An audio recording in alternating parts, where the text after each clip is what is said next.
Hello बच्चों, आपका आपने भाषा यूट्यूब चैनल में एक बार पुनः आपका स्वागत है, अभिनंदन है।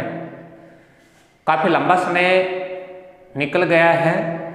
पिछले साल कोरोना काल में कुछ वीडियो मैंने बनाए थे और इस साल पुनः वही स्थिति उत्पन्न हो गई है। इसलिए हमारा एक दूसरे जुड़ने का माध्यम सिर्फ एक बचा है, वो है ऑनलाइन क्लास। तो इस ऑनलाइन क्लासेज में हम पढ़ेंगे सर्वप्रथम राजस्थान माध्यमिक शिक्षा बोर्ड की जो हिंदी साहित्य की मुख्य पुस्तक है अंतराभाग 2। अंतराभाग 2 में भी सबसे पहले हम इसका काव्य भाग पढ़ेंगे। काव्य भाग में कविता, दोहे, सोरठे, कई प्रकार के छंद से जुड़ी भी विधाएं आती हैं। लेकिन आज हम जो विधा पढ़ने जा रहे हैं काव्य भाग की, वो है कविता, और इस कविता का नाम है देवसेना का गीत। लेकिन इस कविता को लिखने वाले कवि के बारे में हम पहले जानेंगे। इस कविता को लिखा है जयशंकर प्रसाद। जयशंकर प्रसाद है वो हिंदी साहित्य में अपने आप एक अनूठा स्थान रखने वाले व्यक्ति हैं। हिंदी साहित्य में इनके द्वारा बहुत ही उत्कृष्ट और अच्छा कार्य किया गया। तो सबसे पहले हम कवि के बारे में जानते हैं। कवि का नाम है जयशंकर प्रसाद। कवि परिचय का एक प्रश्न आता है जिसमें आपसे पूछा जाता है कवि का व्यक्तित्व और कृतित्व।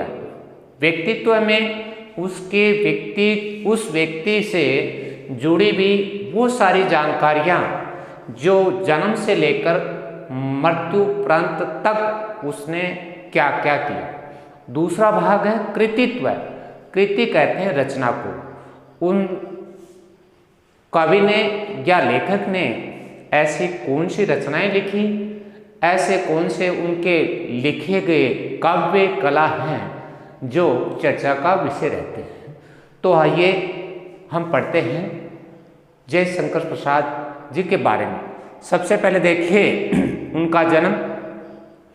जयशंकर प्रसाद जी का जन्म है वो सन 1889 ईस्वी में हुआ और उनकी मृत्यु है वो 1937 में हुई। जयशंकर प्रसाद का जन्म स्थान है वो काशी था। काशी का और भी नाम है, काशी के वाराणसी भी कहा जाता है और बनारस के नाम से भी इसे जाना जाता है। इसके बाद जो कवि जयशंकर प्रसाद हैं उनकी भाषा, यहाँ थोड़ा सा आपको ध्यान देना है कि उन्होंने अध्ययन कक्षा 8 तक ही किया था, लेकिन व्यक्ति की लगन, व्यक्ति की निष्ठा है वो उसे आगे बढ़ने के लिए प्रेरित करती है। तो उन्होंने भाषा के संदर्भ में देखें तो यहाँ बोर्ड पर लिखी हुई 4 भाषाओं जिसमें संस्कृत, पाली, उर्दू और अंग्रेजी में उन्होंने गहन अध्ययन किया। जो भी अध्ययन किया वो स्वाध्याय यानी अपने आप पढ़कर किया। इसके अलावा ऐसे कौन से विषय थे जिन पर उनकी पकड़ थी, जिनका उन्हें प्रकांड विद्वान माना जाता था? तो विषय थे उनके इतिहास, दर्शन, धर्मशास्त्र और पुरातत्व। पुरातत्व किसे कहते हैं? पुरानी चीजें, वस्तुएं या पुराने समय की कुछ चर्चित सामग्री जिसका ज्ञान रखते हो उसे कहते हैं पुरातत्व। इसके बाद आते हैं हम उनके व्यक्तित्व की ऐसी कौन सी विशेषताएं थी, ऐसे कौन से गुण थे जिसके कारण उनके हिंदी साहित्य में बार बार चर्चा होती है। सबसे पहला गुण उनका था कि उनकी जो प्रकृति थी वो कैसी थी? सौम्य, शांत एवं गंभीर प्रकृति के व्यक्ति थे। इसके अलावा उनकी 2 नंबर खासियत ये थी कि वो आत्म स्तुति और पर निंदा से हमेशा दूर रहते थे। पर निंदा का आप सभी जानते हैं, दूसरे की आलोचना करना। आत्म स्तुति का अर्थ होता है अपनी प्रशंसा स्वयं करना। लेकिन जयशंकर प्रसाद इन दोनों बातों से ही हमेशा दूर रहते थे। नंबर 3, उन्हें बहुमुखी प्रतिभा का धनी भी माना जाता है। बहुमुखी किसे कहते हैं? ऐसा व्यक्ति जो एक से अधिक कलाओं में निपुण हो, उसे बहुमुखी कहा जाता है।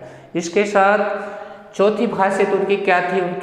उन्होंने जो भी कविताएं लिखी, जो भी कहानियां लिखी, उनमें भारतीय संस्कृति एवं जीवन मूल्यों के बारे में बहुत अच्छी तरह से बताया गया। ये उनकी कुछ 4-5 जो बातें थी विशेष, वो मैंने बोर्ड पर भी लिखी है और आपको बता भी दिया है। इसके बाद दूसरा भाग जो कवि परिचय का आता है उसे हम कृतित्व कहते हैं। तो उन्होंने क्या क्या लिखा? देखिए, मुख्य रूप से तो इन्हें कवि के रूप में जाना जाता है, लेकिन कवि के साथ साथ उन्होंने उपन्यास भी लिखे, उन्होंने निबंध भी लिखे, उन्होंने कहानियाँ भी लिखी और कविताएं भी लिखी। वो कौन सी हैं जो आपको याद करनी है? हालांकि लिखा हुआ तो बहुत ज़्यादा है, लेकिन मैंने 2-2 करके इसको शॉर्ट कर दिया है। सबसे पहले देखिए नाटक उनके अजातशत्रु और स्कंदगुप्त, जिसको आप याद रखें। उपन्यास कंकाल और तितली, कहानी छाया और आकाशदीप, और कविताएं हैं कामायनी और लहर, जो इस कविता के संदर्भ में उनका परिचय दिया गया है। उसमें से ये मैंने छांटकर 2-2 लिखी हैं। लिखी हुई ज़्यादा हैं, लेकिन इतने से आपका काम चल सकता है।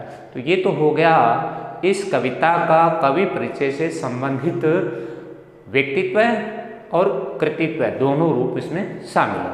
अब हम आगे बढ़ते हैं। जो कविता है उस कविता का नाम है देवसेना का गीत। पहले तो आप ये देखिए कि देवसेना का गीत लिया कहाँ से गया। तो ये देखिए, स्कंदगुप्त नामक नाटक से इसे लिया गया है। देवसेना का गीत कहाँ से लिया गया है? स्कंदगुप्त नाटक से लिया गया। अब देखिए, इस बोर्ड पर एक चित्र है जिसके माध्यम से हम ये जानेंगे कि देवसेना ने ये गीत क्यों लिखा, इसके पीछे ऐसे कौन से कारण थे कि उसे ये गीत लिखना पड़ा। इसका प्रसंग क्या है, इसका संदर्भ क्या है, लिखने का कारण क्या है।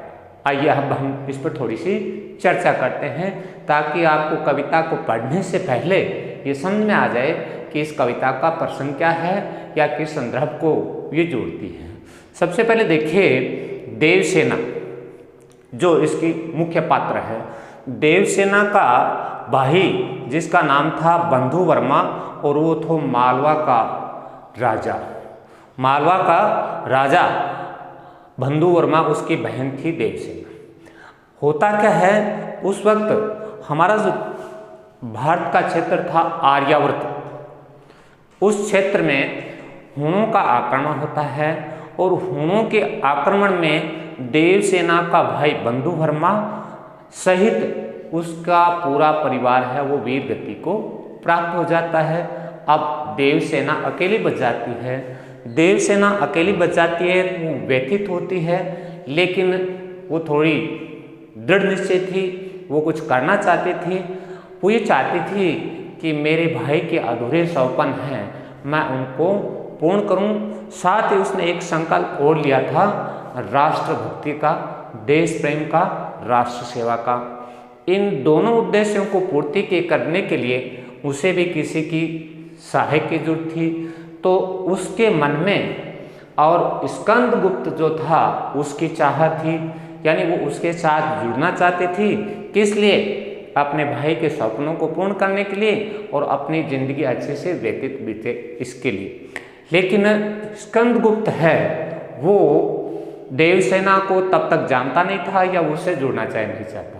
स्कंदगुप्त है वो यहाँ नीचे लिखा हुआ है, मालवा का जो धन कुबेर था उसकी कन्या जिसका नाम था विजया, वो उसे पाने के सौपन देखता है।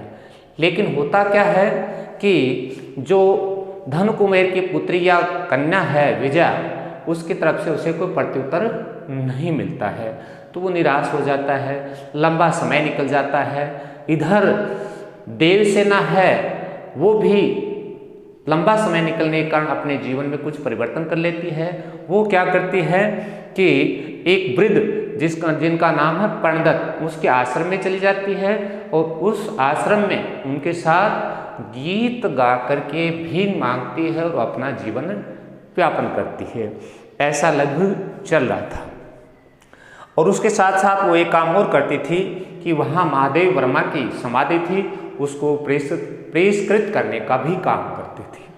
अब देखिए होता क्या है कि जब उस विजया की तरफ से, धन कुमार की बेटी की तरफ से स्कंदगुप्त को कोई जवाब नहीं मिलता है, वो निराश हो जाता है। एक लंबा समय निकल जाता है और जीवन के अंतिम पड़ाव में वो पुनः देवसेना के पास जाता है। वो अपना प्रस्ताव लेकर देवसेना के पास जाता है कि मैं आपसे चाहत रखता हूँ या आपसे शादी करना चाहती हूँ, लेकिन देवसेना है वो उसे मना कर देती है। और जब स्कंदगुप्त ने देखा कि देवसेना ने उसके अनुनय विनय को ठुकरा दिया है, तो वो आजीवन कुमारा रहने का प्रण ले लेता है। तो होता क्या है, अब देखिए देवसेना की जो कविता का संदर्भ है वो यहाँ से शुरू होता है। तो देवसेना क्या कहती है कि वो उसे घर आए हुए स्कंदगुप्त को अपने दरबार से वापस लौटाती है। तब वो कहते हैं कि हे कोमल कल्पना सो जा। अपने मन की कोमल कल्पना कौन सी थी? जिसे वो स्कंदगुप्त को प्राप्त करना चाहती थी, जिसे आगे वो कहती है जिसके मिलने की संभावना नहीं, जो द्वार पर आया था उसे मैंने वापस लौटा दिया, इसलिए उसके बारे में अब चाहत रखने का कोई उद्देश्य नहीं है। इसके साथ साथ उसका जीवन है वो अंतिम पड़ाव पर है, एक तरीके से जिंदगी से उसकी विदाई हो रही है। इसलिए वो क्या कहती है कि मैं इस जीवन के सुख, आशा, आकांक्षा इन सभी का त्याग करती हूँ। और ये कहते हुए ही और वो अंत में अपने मन से कुछ ध्वनि निकलती है, उसके विचार निकलते हैं, वो है आहा वेदना मिली विदाई। ये इस कविता की पहली लाइन है। आह शब्द कब निकलता है?